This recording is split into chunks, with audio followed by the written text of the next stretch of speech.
ఇప్పుడు చెప్తా కదా, ఒకప్పుడు పేతురు గారు గలిలయ సముద్రంలో చేపలు బట్టి ఈ చేపల కార్యక్రమం పూర్తయిన తర్వాత వాళ్ళ ఇంటికి వెళ్తా ఉంటే ఊరోళ్ళంతా ఏమనుకునేవాళ్ళు తెలుసా?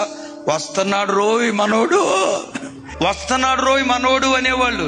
దేన్ని బట్టో తెలుసా? వచ్చే చేపల కంపును బట్టి పేతురు గారు వస్తా ఉంటే జనం అంతా బారిపోయేవాళ్ళు.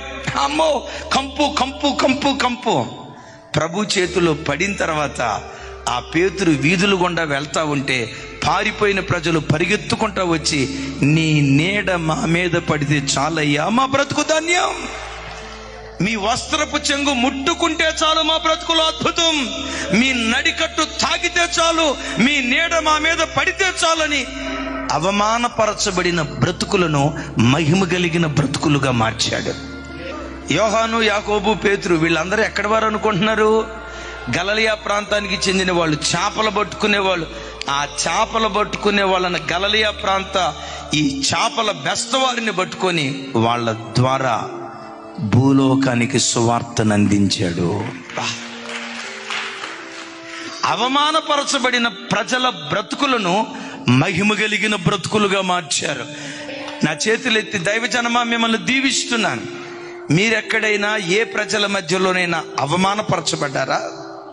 తృణీకరించబడ్డారా? వేదన నొందిన బ్రతుకులుగా మీ బ్రతుకులు మిగిలిపోయాయా?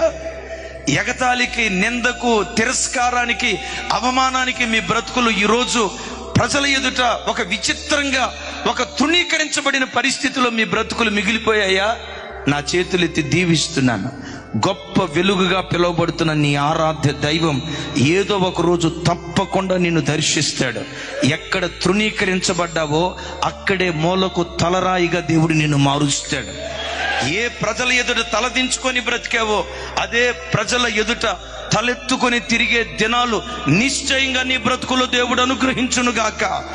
అవమానం పొందిన చోటే, తృణీకరించబడిన చోటే, ఎగతాళి నొందిన చోటే, నిందపడిన చోటే రెట్టింపు ఘనత నా దేవుడు నీకు దయచేయునుగాక. ఏదైనా చేయగలడు, కథ మొత్తం మార్చగలడు. చప్పుడు కొడుతూ స్తోత్రాలు చెప్దాం.